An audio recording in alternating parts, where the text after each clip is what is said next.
without even a plan. 27-year-old with my degree, but I just followed my intuition and my gut that there was more meant for me, that I could have a bigger impact, like going from biologist to flipper, which is insane because I had no experience. I believe so much in myself that I decided to take that leap. Failures are your best mentors.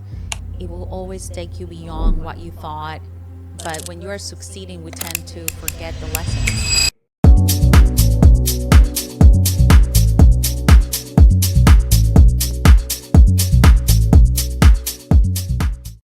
Leanne, I'm so excited to have you here. I just remember the first time we met, and you were an inspiration for me, thinking about your journey on how you have taken your passion of making a great environment in the world and you have turned it into an entire business. And I think that one of the reasons I wanted to bring you into our YouTube channel is to show women what they can do when they combine their passion and what they study and how they can turn it into a business. So I want to welcome you. How are you today? Thank you for having me, Jennifer. Yes, I know we've been friends for a little bit now. I think it's been about 5 years. Yes. So it's nice to be here again. Yeah. I am so excited. Yes.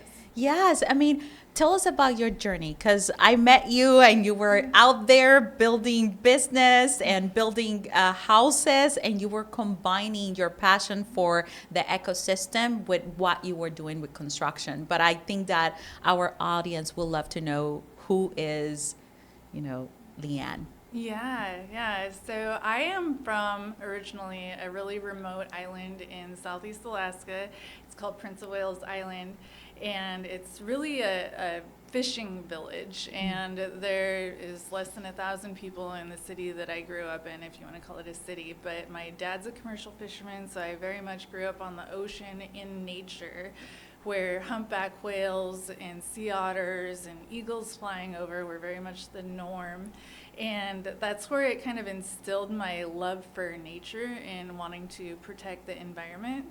And, they tell you go to school. So I went on a mission to go to college to get my biology degree. And I thought my intention with that degree was to work for the state of Alaska Department of Fish and Game. And ultimately, I got my degree. I got my 100-ton captain's license so I can drive the big boats. I figured, might as well, I have all this sea time. And from there, I got a job on a research vessel, which, I had spent the previous 5 years preparing. This was it. This was the job that I wanted. I thought I had made it.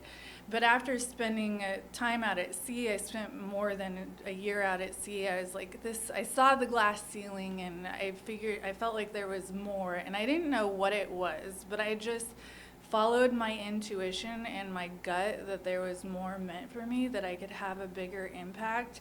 And I up and quit without even a plan. 27-year-old little me with my degree, single, up and quit. And what I ultimately wanted to do was become an entrepreneur. And because I knew that it's kind of limitless. I was really desired freedom is what I wanted. And impact, freedom and impact was really what, I guess, made me take that leap of faith. And I was driving down the road, and I heard, "Do you want to learn how to flip houses?" I was like, "Yes, that's what I'll do. I'll go flip houses," which is insane because I had no experience. I really didn't. It was all biology and school and university before that. I had never flipped a house, That is amazing. So I can imagine you being this little girl with this dream of changing the planet, and then you go there and you find out that you have achieved this goal at what you were doing in the way that you wanted, but you wanted more in life. There was this spark that says, hey, I want freedom. Hey, I want a different type of life, but I don't want to lose who I am and my mission. Yeah. And you took a leap of faith. And I always said, there's never coincidence. There's things that are blessings that come from who knows, right? Yeah. And you heard these about flipping homes. Tell me about that journey. What happened? What do you do when you hear the radio talking to you? Yeah. So I signed up for the, I guess it was just like a one-day seminar thing. You show up and you go to it. And that's where they kind of pitch you for the next step. And I was just listening, and I remember something stuck with me. It's like you're only given a certain number of opportunities in your life. So when one presents itself, do you take it or not? You know, and that kind of stuck with me. I was like, I'm going to take this. Like, it feels like the thing to do. And really, it's a combination of what I've found from then until now. It's like life presents little opportunities, and you can take little pivots, like little 1-degree pivots along the way, or you can take a big 180, like going from biologist to flipper, you know, at that point. And it was just so exciting. I was excited about it, and I believe so much in myself that I decided to take that leap, and I signed up for the course. I think it was more than even my 4-year degree to take it, to learn how to flip houses and everything, but I decided to do it just because my gut was telling me to do. So it was really just, it was a gut feeling, and I decided to take the leap of faith. From there, I found that, I mean, there were scary times. It was 27, sitting in my little apartment, setting up my LLC. It was all like, oh my gosh, I can't believe I'm doing this. And it all was on me, you know, is what it felt like. I didn't have family. I didn't have friends helping me. Like, I was doing this all on my own. And so what I started to do was think about people that I could maybe partner with along the way to help me get there. Because I know that calling the banker and asking for a loan on a flip, they were like, girl, have you lost your marbles? You have no experience. Like, why would I lend you money to go do this flip that's going to be $100,000? You know, 27, little me, never done a flip. They're like, so how many of these have you done? And I'm like, well, exactly 0, you know? Love it. Yeah. Yeah. So, wait, I mean, first, like, as you mentioned, you decide to show up, take the opportunity that was offering. That right there was the start of a journey. Yeah. And it was a big leap of faith because you went from one side to the other side of the road. And I think that a lot of women especially struggle with having the courage to do that. Mm-hmm. And for you, was there any women who inspire you or help you develop that courage to take that type of leap of faith, right? Because we don't normally see it in women's, but when we see it, it's like, this is possible. Yeah. Yeah. I would say not in this particular field. Mm-hmm. Coming from Prince of Wales, where everybody is very self-sufficient and we subsist off the land, and there's a lot of very strong women I know there, like chopping firewood and, you know, doing the man things, kind of. It's like, and the way that my mom raised me, at one point I was in kindergarten. I was starting kindergarten. We had moved out to an island with no electricity, no running water, nothing. And every morning on my walk to school, we saw bears, you know, like that was a common thing. And my mom was just so strong and resilient that it wasn't in my mind that it was even a possibility to fail. And if I did, quote unquote, fail, as long as you keep going and you pick yourself up, you're not really failing, you know? You don't fail until you stop. So I have that mentality instilled in me from the way that I was raised. Wow. Yeah. So you inherited that resilience and courage from your mama and the environment too. Yeah. And I think that's a blessing. Sometimes we are in these moments in life where we are raised in a certain way, and when we see what it has done for us and we look back and it's like, oh, that's why I was there, right? Yeah. That's amazing. So you take the courage. Little Leanne, of 27 years old, she's like, I'm single, but I'm doing this thing. Yeah. I'm not counting on anybody. It's on me. And I'm going to take what it comes with it. Yeah. So what happened? How was your first project? So you talk to a bank and then you figure out this cannot be done in the traditional way. I have to find a different way. So tell me, how was that journey in your first flip? Yeah. So while I was at this seminar where I was learning how to do flips, I was actually approached by a guy there, and we were learning how to do the elevator pitch where you introduce yourself. You have about a minute. It's like you do an elevator ride from the top to the bottom, about a minute. How do you introduce yourself? We were practicing those, and I was so shy. Growing up out in the middle of nowhere, I didn't have a lot of social skills. I wasn't like I am now. And we were supposed to do our elevator pitch, and I went first, and I remember just turning so red talking to this guy doing the elevator pitch. But what we did is we actually shared our real phone numbers with each other. And so as we were going down the elevator, and it was about a month later, I was sitting in my room, I was getting my LLC ready, doing all this stuff that just felt so scary but courageous, and I was like, I can do this. But I was like, I wonder what that guy is up to, you know? I wonder if he gave me his real number, because I knew I gave him mine. And so I ended up texting him and seeing how he was doing, and he's like, let's grab lunch. And I was like, yeah, let's do that. And it ended up going really well. Like, we just kind of hit it off. It was a beautiful summer day in Alaska, and I was an avid mountain biker. And so I actually said, I'm going on I had my bike on my car, ready to go right after lunch. And I was like, I'm going mountain biking. And he's like, well, can I come? I was like, yeah, certainly, that would be fun. And he's like, well, I need to go buy a bike. And I'm like, okay, at that point, I was like, I think he might like me if he wants to go buy a bike. Fortunately, Sports Authority was having a big sale, so he was able to go get a bike, and off we went. We went for a bike ride, and we just sat on the Alaskan mountainside in this kind of field. It was a warm, beautiful summer day. I had my new little puppy there. She was on the mountain bike ride with me.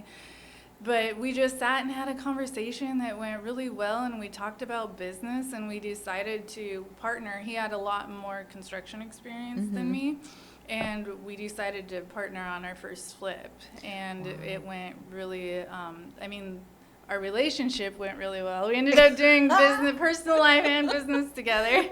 And, but the first flip was really quite strenuous. It was wintertime, -20. It was a flip all the way down to the studs. I mean, we took it we were rerouting plumbing in the basement. Like, I have a photo of me jackhammering concrete, -20, dark with the work spotlight on me.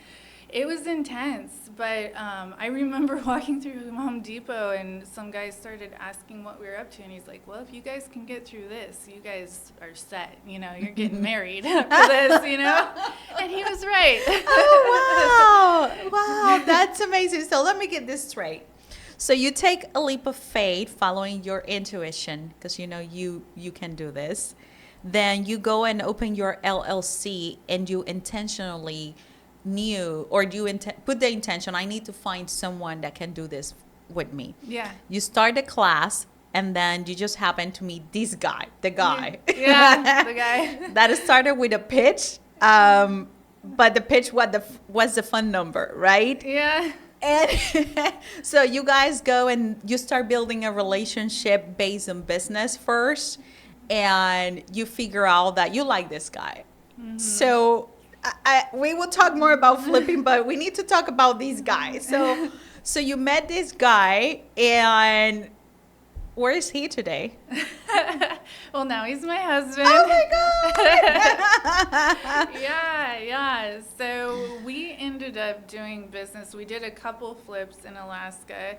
And what we found is, I guess the way he actually even describes it is, we are big fish in a small fish bowl. Like, we had big ambitions that the economy in Alaska just wasn't going to support. We had big dreams. And so we ended up moving all the way to Austin, where we are now. So that in itself was a journey. What we actually did is we got rid of pretty much everything that we owned. He bought a rooftop tent for his Jeep, and we put it up there. We each had a suitcase. We loaded up my puppy, the dog, and we set off for Austin, Texas, and we had never even been here. That was another leap of faith that we just took together. And we went for 6 weeks, where we drove across the United States through Canada, because you have to go through Canada to get down here, and 6 weeks of traveling on the road. And it was just, that was more connection. That was more time having fun together. And by the time we landed here, we knew we were set. We were ready to go for it. So We ended up arriving in Austin. We got an apartment. We were like, we're doing this. We had, I mean, we can barely rub two pennies together. We really didn't have any money, but we knew we had a big dream. And I remember spreading out the business paperwork on the floor because we didn't have money for like a filing system or a desk or anything. We were like, we're building it from here. So yeah, we literally, quite literally started it in an apartment here. Wow.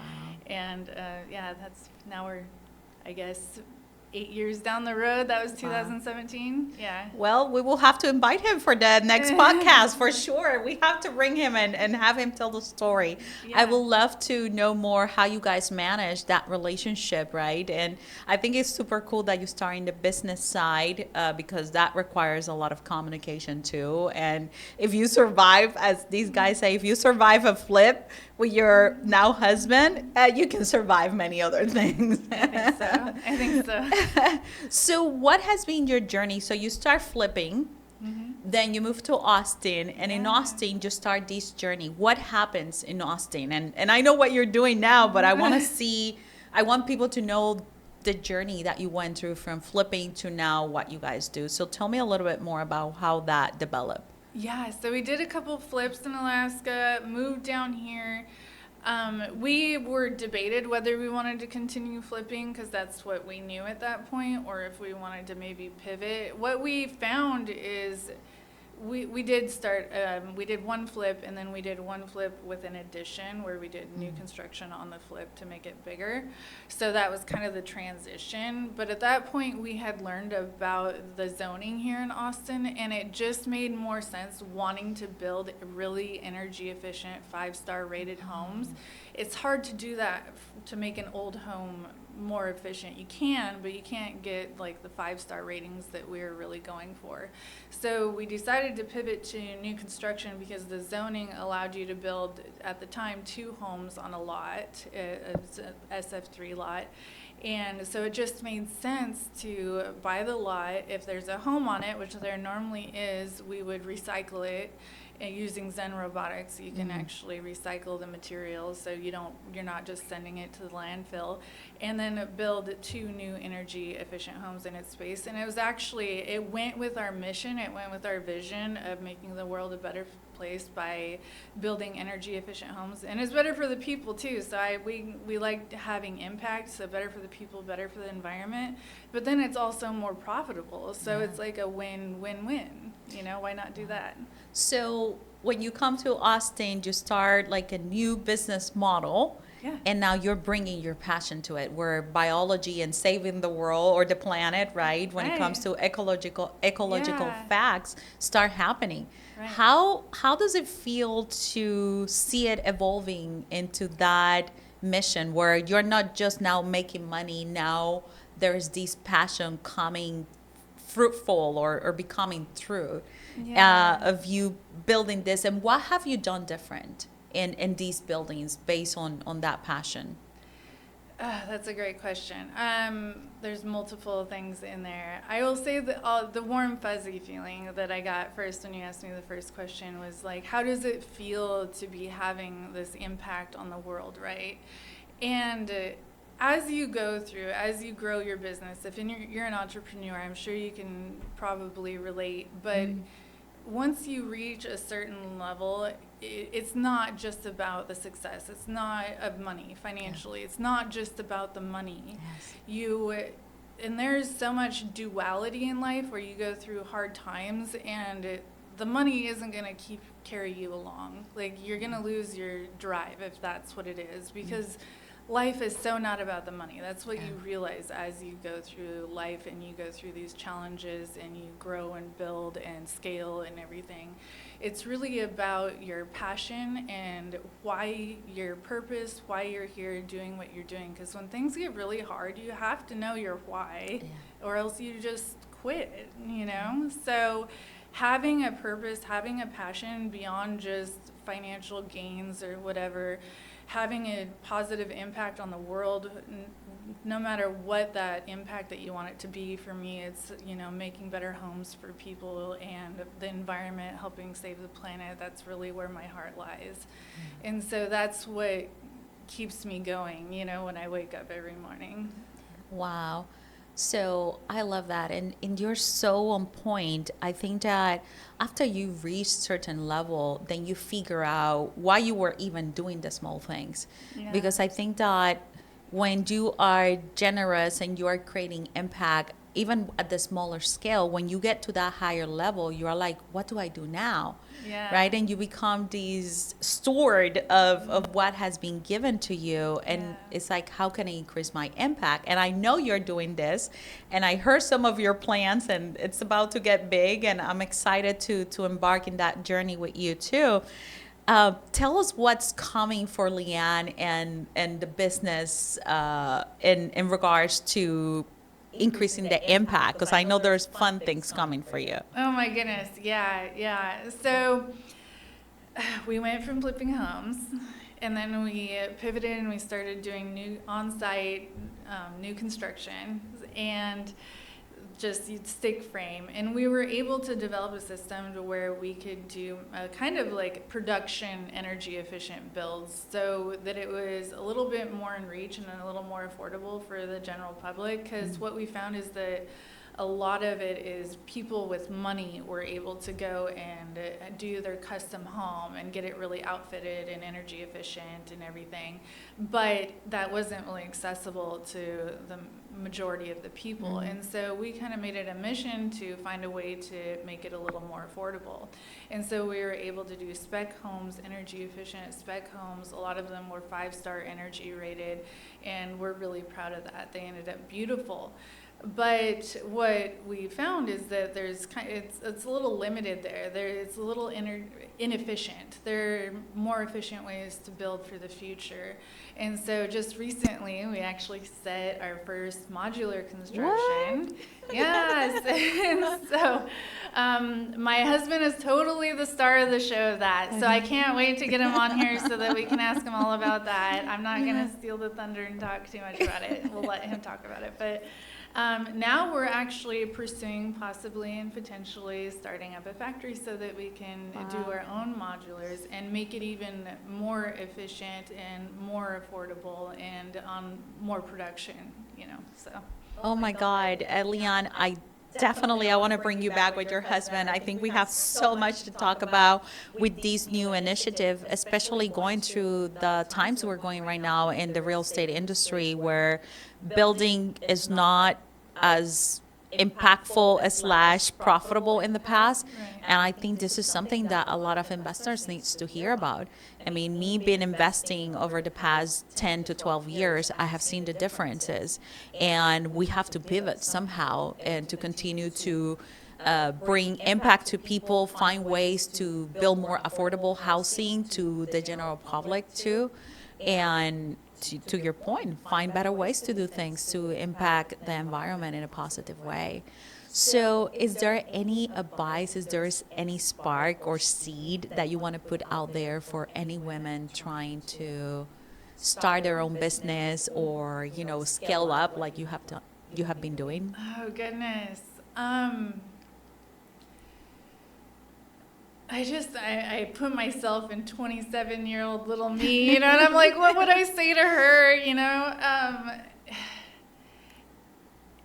I think it's just that you're capable of so much more than you even know, is really what it is. And the more you go out and you do the hard thing, and maybe you start small, and when you succeed, when you accomplish that, you gain a little more confidence along the way. And so if you keep pushing yourself to go even beyond what you think is even possible, if you're like, I'm going to go for it, I think that there's kind of a stigma around failing and shame for women. And I want to eliminate the shame. I want women, it's okay to fail. Pick yourself back up and don't get caught up in the shame. It's okay. It's okay to fall down. Pick yourself back up, and you can go further than you even know that you can. You are capable of so much more. Yeah, well, that's very inspiring. I always say that failures are your best mentors. It will always take you beyond what you thought But when you are succeeding, we tend to forget the lessons. But when you fail, you never forget those. No. So I always say to my girls and the community of girls, or I call it girls, right, women, feel free to fail. Fail forward. Fail forward. And I think it's even fail forward faster. Yeah. Who says somebody says that? But Someone. yeah, I don't want to steal their. That's not my quote. But Yeah. when I heard that stuck with me. It's like the successful people fail forward faster. Like Yeah. they have just accepted the fact that failing is a part of life, and when they fail, it's like, okay, what went wrong? What went right? What am I going to do different? And take the next step. Keep going. Yeah, that's amazing. Well, Leanne, thank you so much for being here with us.